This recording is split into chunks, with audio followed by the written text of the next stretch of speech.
Before we begin, if you live for razor-sharp family revenge stories and layered family drama stories, tap like, subscribe, and ring bell for Crimson Heirs so you won't miss the next twist. If the bank behind your parents' house were you, what would you do the day they plotted to wreck your career over dinner? Avery Reed didn't answer her phone at first. It trembled once on the cedar desk, then again, nudging the glass coaster. On the third buzz, she swiped. Mike's name filled the screen, followed by a file. 38 seconds of low-angle kitchen video. Play.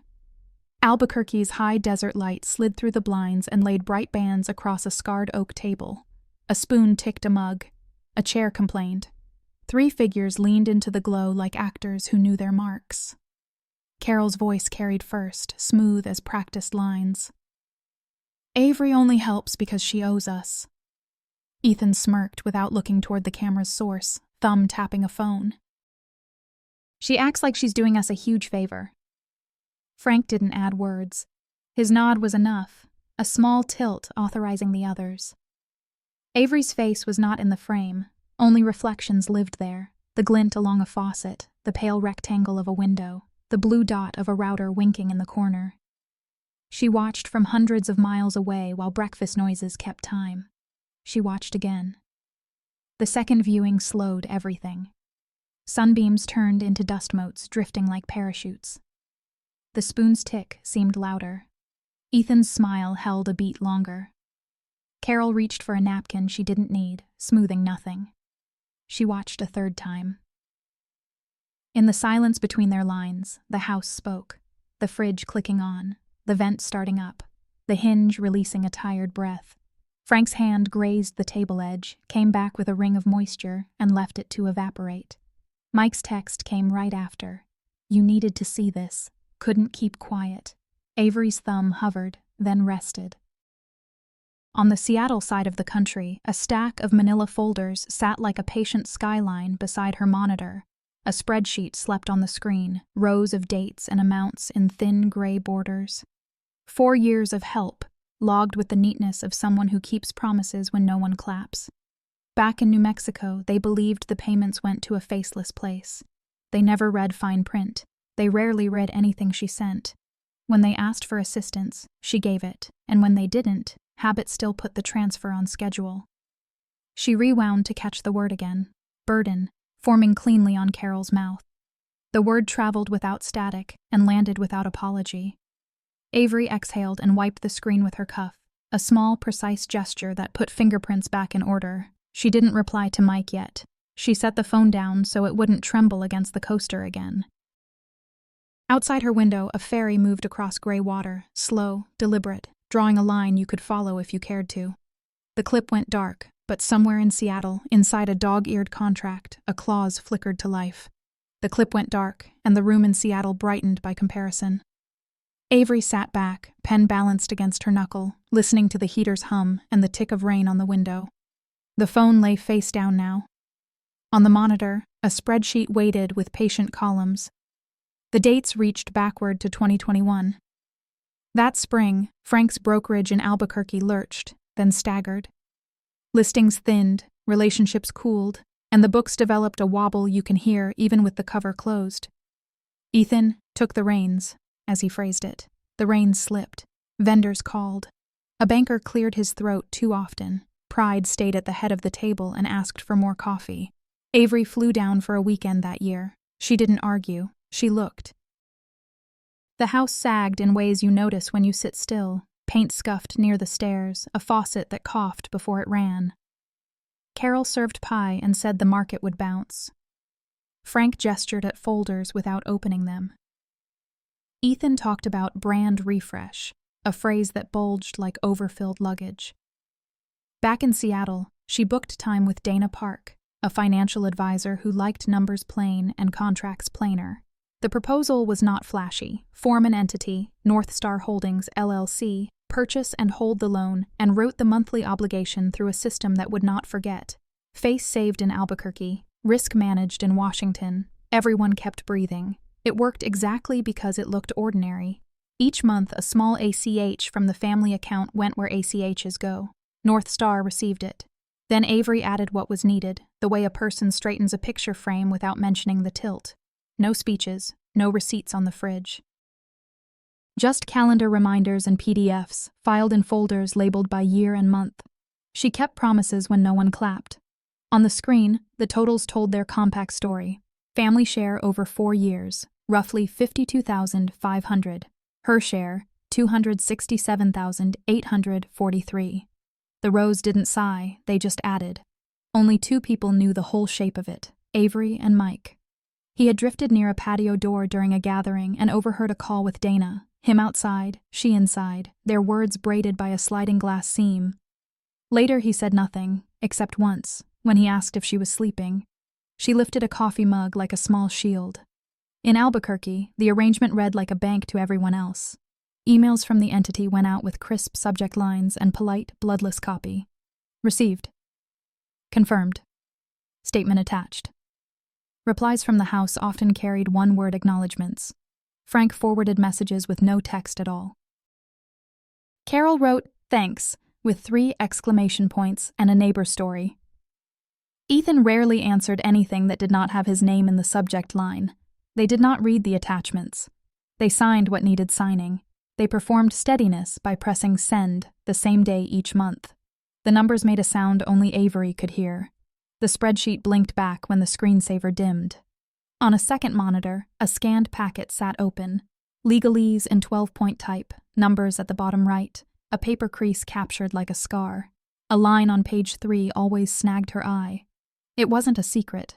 It wasn't a threat. It was language with teeth if the timing ever slipped. Her pen tapped twice, then stopped.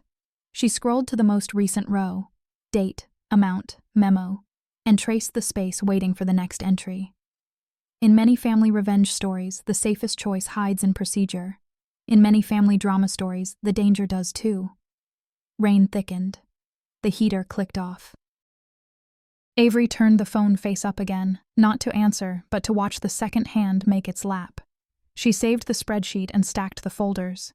In the contract on the second monitor, page 3 continued to wait for a very small variable, 1 late payment. The line on page 3 would not stop gleaming in Avery's mind. She enlarged the PDF until the serifs looked like fences, then highlighted the clause everyone else skimmed. Purchase option upon default. North Star Holdings, LLC may assume ownership and convert occupancy to month-to-month tenancy under New Mexico law. Not a threat, just language waiting for a cue. She checked the calendar block stacked along her monitor. Next due date, 13 days. Family ACH, the usual sliver. Her top-up, the quiet river underneath. She toggled off the automation. A dialogue asked, "Are you sure?" She was sure enough to uncheck, click save, and watch the gray switch rest. A video tile opened. Dana Park, glasses low, contract high. They walked the checklist the way climbers tie knots, twice. Confirm the note and deed of trust. Confirm assignment to North Star. Confirm grace period. Notice timing. Service methods. Default notice prepared. Exercise of option letter drafted. Month-to-month memo templated. Eviction packet. Only if needed, Dana said, tapping the screen with a capped pen. Printers started their small parade. Pages slid out warm. Avery numbered them bottom right, pressed each stack under a metal clip, and labeled folders with a fine tip marker. Default, option, tenancy, proof service. She queued certified mail slips, generated red receipts for email, and made a subfolder where scans would land with timestamps like small anchors. Sums came next. 4 years of transfers exported to CSV, then formatted into a table that would make any auditor breathe easier. Family share, modest and regular. Her share, the fill that kept the column from tipping. No adjectives, only totals. She drafted a different letter and left it unsent. To HR. A factual summary, exhibits referenced by tab numbers, a brief line requesting that any third-party claims about misuse of company resources be routed to legal. She saved it to a desktop corner where she could find it by muscle memory. A text to Mike took 7 words. Keep your name out of this, promise. His reply was a crossed fingers emoji, nothing more.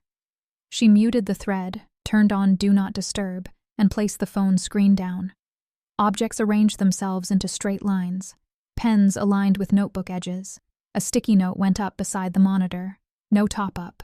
The kettle clicked off, steam thinned, rain pulled away from the glass. In many family revenge stories, the winning move is paperwork done on time. In many family drama stories, the losing move is assuming someone else will keep doing it. She faced the mirror before shutting the lights. Practiced the one sentence she would allow. "I'll have an answer in 8 days." The mouth formed it without heat. The eyes returned to neutral. Preparations finished. The claws on page 3 stopped gleaming and simply waited. Now she needed 2 ordinary things: dinner in Albuquerque and a missed payment to start the clock. Silence did the rest that night. She reached Albuquerque on a Sunday flight, page 3's phrasing still humming under her ribs. The automation was off, the calendar blocks were set. 8 days until the due date, 8 exact laps of the clock. She rented a compact car, turned down familiar streets, and parked beneath the sagging cottonwood across from the house where she learned recipes. Inside, the kitchen glowed warmer than the month. Lasagna steamed under browned cheese. A corner TV scrolled headlines on mute. The dishwasher purred, making talk sound productive. Chairs answered with small complaints. Silverware lined up. The stage had cues and props. Carol wiped her hands and offered a smile. "You look tired, honey." She flattened a towel corner that wouldn't lie flat. Frank arrived with a folder, set it face down, and pinned it with his hand, as if steadying a skittish thing. Ethan adjusted a cuff and surveyed everything but Avery's eyes. They ate through 2 quiet minutes. Then Carol drew the folder to center and lifted the cover like curtain rise. "We want to be transparent," she said. "The market's in a patch. Costs are climbing. We've done the math." Frank nodded. "We're grateful you've pitched in when asked." He touched the top page without turning it. Family pulls together. Ethan leaned back, ankle over knee. "We don't need miracles," he said, hand pricing the air. "Just a little more runway while I stabilize the brand." Numbers stepped forward. The request came dressed as common sense, 2,000 more each month. It sat in the middle of the table like a salt shaker. Carol mentioned utilities. Frank mentioned a contractor gone silent. Ethan made a small joke about tech money being different. The dishwasher clicked to another cycle. Avery lifted her water glass, held it with both hands, and returned it to the coaster so the rim met a grout seam. She let Carol finish. She let the room do its mechanical work. She watched the folder's shadow stretch as the light slid. Ethan resumed, louder. "I'm in the trenches at the office. Relationships, meetings, keeping the lights on. Your world is screens and passwords. Ours is handshakes." Frank added, "You always had a roof here. Returning the favor is natural." Her napkin folded into a square. She excused herself and walked the hall, counting floorboard squeaks like an old code. Bathroom on the right. Study on the left. 3/4 shut. Leaking voices as easily as it leaked lamplight. "She won't volunteer," Ethan said. Pages moved. "We need leverage." "We can reach out to her company," Carol answered, voice low but sculpted. "Questions about stability, allegations about using resources for personal projects. It would get attention." "There's also that tuition thing from college," Frank said, throat tight. "She thought we forgot." "The cloud account had a folder," Ethan added. "North Star something. I saw it when her phone synced to the Wi-Fi." Avery turned the bathroom faucet on, counted 2 seconds, and shut it. She looked at herself long enough to set the face, mouth neutral, eyes cooled. She dried her hands until the towel had no task left, then walked back. At the table, she sat, aligned her fork with the knife, and said, even, "I'll have an answer in 8 days." Carol reached across, took Avery's hand in both of hers, and held it just past polite. "We knew you'd understand," she said. "We don't ask lightly." "Why 8?" Ethan asked, eyebrows pitching upward. "Because careful is business sense," Avery said. A wall clock read 8:12. A refrigerator calendar wore a red ring around a square later in the week. On Avery's phone, face down, the screen idled toward sleep. The dishwasher sighed to a stop. She stood, thanked Carol, and collected her bag. At the foyer mirror, a sliver of manila showed at the tote's edge. She pressed it down and did not break stride. The door closed. On the porch, wind turned a realty flyer and let it fall. Inside, the room reshuffled, plates toward the sink, the folder under Frank's hand, Ethan tapping a rhythm that meant he liked his plan. The television scrolled storms and markets with the sound still off. In many family drama stories, the table is the stage. In many family revenge stories, the calendar is the director. When the wall clock hits its mark, an automated email will leave before any phone can ring, and the bank mask will drop on schedule. 8 days later, at 9 o'clock sharp, Mountain Time, the kitchen clock clicked. The default notice went out before anyone spoke. In Seattle, Avery watched her cursor pause. In Albuquerque, a coffee cup stopped halfway to a saucer. Phones chimed the same tone in different rooms. Subject line, payment past due. Body, the scheduled amount has not been received in full. Pursuant to the note and deed of trust, North Star Holdings, LLC will proceed under the purchase option. Next steps detailed in attached documents. Carol dialed and hit speaker. Frank and Ethan hovered close enough to share the mic. The line filled with breath. "Avery, there's a mistake," Carol said. Paper rustled, then stopped. "The bank says we defaulted." "Not a mistake," Avery answered. "And not a bank. North Star is mine." She let the sentence stand. "Under the agreement you signed, default triggers the option. North Star now holds title. Effective today, you occupy as month-to-month tenants." Frank's chair scraped.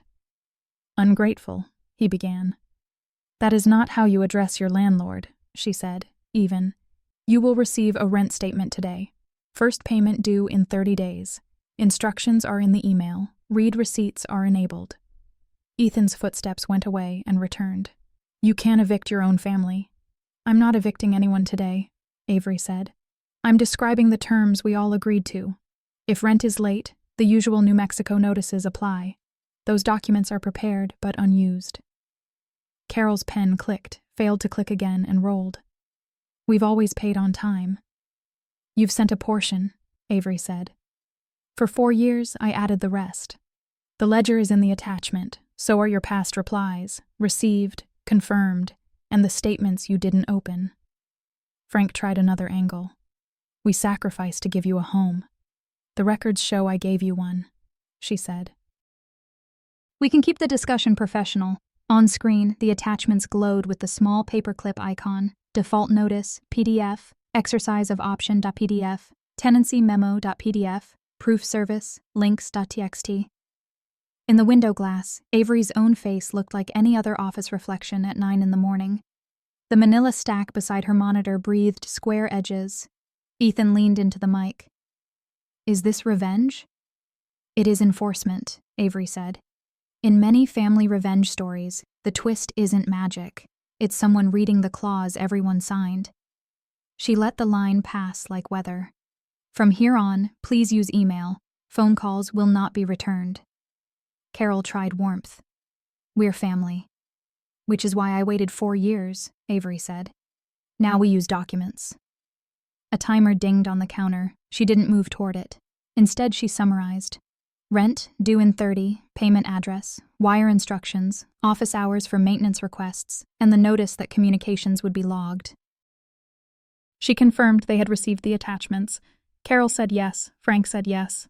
Ethan was silent long enough for the phone to think about hanging up. "Okay," Avery said. "You have everything you need." She ended the call before the scramble could begin. Inbox previews stacked fast. Cousins, a neighbor, a friend who wrote subject lines like sermon titles. She labeled the thread family, legal, and muted it. In Albuquerque, the kitchen paused. Cup to saucer, folder to countertop, calendar square ringed in red. The wall clock moved 1 minute forward. On her screen, delivered appeared next to the certified mail entry. She slid the folders a finger's width so the edges lined again and set her headset down parallel to the keyboard. Outside, Seattle brightened a hue.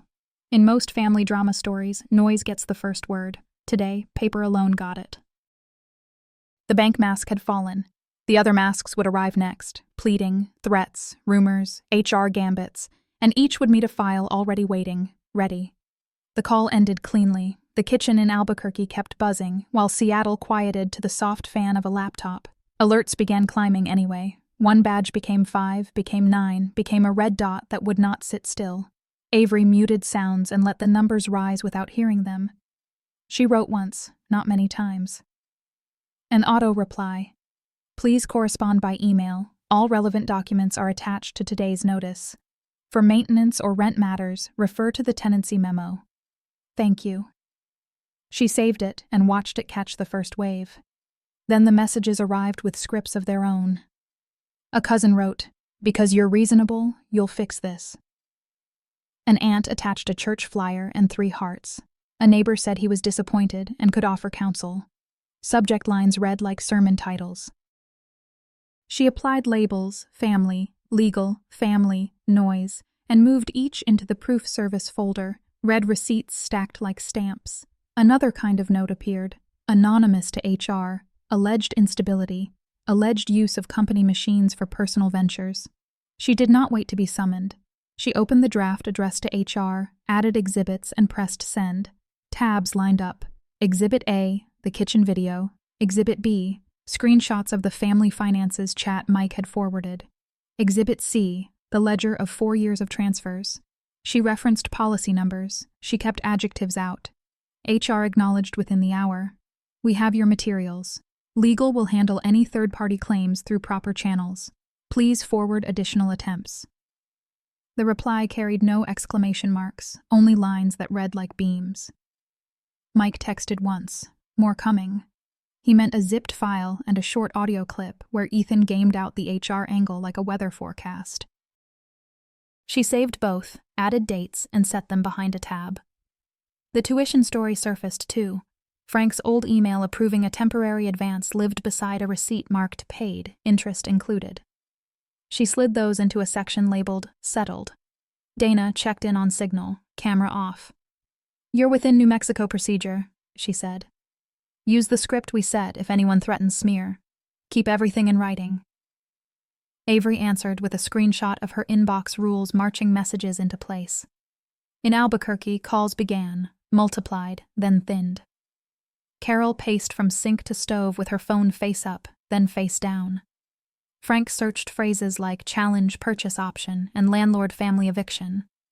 Ethan typed hard, stopped, and typed again. The TV stayed on mute, captions crawling beneath a weather map. In many family revenge stories, paperwork is armor. In many family drama stories, the same paperwork turns into a mirror. Avery poured water halfway, returned the glass to a coaster, straightened her shoulders, and kept the keyboard steady. Late afternoon, a different email landed. HR found no basis for Ethan's claims and logged his message as harassment. A form notice moved to a second address, the State Real Estate Board. Submitted, the screen read. Report number followed, neat as a tag on luggage. Delivered popped beside certified mail. The folder stack squared itself without help. And outside, Seattle cleared by a tone as if a front had passed. Night inched closer. The HR reply landed like a level on a beam, straight, steady, leaving no wobble, claims, unfounded. Further contact, route through legal. A copy moved to the State Real Estate Board, where intake numbers sit in tidy rows. HR also logged Ethan's message as harassment, and noted that further attempts would be archived with counsel. The line read, dry as dust, but it carried the weight of procedure. Avery sent move-out instructions before lunch. Subject, keys, utilities, and final walkthrough. The email contained checkboxes anyone could follow. Schedule inspection, read meters, wipe the fridge, leave keys on the kitchen counter beneath a folded towel. A calendar link offered inspection slots. She placed 3. In Seattle, she printed receipts and labeled envelopes. In Albuquerque, cardboard-filled rooms. Carol wrapped mugs in holiday flyers. Frank lifted the wall clock and left a pale circle on the paint. Ethan slid binders into a banker's box and added red tape. A last-minute email arrived with the subject, demand to cease. Frank cited family and tradition. Avery replied with 3 attachments and a paragraph that contained dates, signatures, and the single word, default. Delivered stamped itself in the corner. Another message came, a plea for 1 more month. She answered with an addendum, possible upon deposit, written schedule, and a late fee defined by the agreement. No phone calls, email only. Inspection day arrived clear and dry. Avery flew in the night before and met them at the door with Dana on speaker. Sunlight laid long bars across a kitchen without chairs. They walked the checklist room by room. Bedroom 2. Baseboard nicked, closet bar loose. Hall bath, grout dark near the tub. Kitchen, hinge on the pantry soft, countertop scratched where a heavy appliance once lived. Avery took photos, numbered them, Exhibit M, N, O, and saved each to proof service. The keys came next. Carol set a ring on the counter. Metal touched stone and made a brief, bright sound. Avery counted. Front, back, garage, mailbox. 4. She logged 4. Online, a fresh account accused her of betrayal and chased shares. She captured screenshots, sent a template, cease and desist, and filed a platform complaint. The post disappeared into the usual silence of removed things. A different notice emerged. The real estate board opened an ethics file in Ethan's name, requesting response within 10 days regarding anonymous HR communications. Dominoes clicked. An old partner of Frank's forwarded the HR finding and canceled a listing meeting. Email subject: postpone indefinitely. Carol called 3 times without leaving words. Ethan's footsteps echoed down the hall, then out to the driveway, then back again. Avery sent the final account statement. Prorated rent for the first month. Itemized deductions for repairs within contract limits. Security deposit math, due dates, and a link for payment.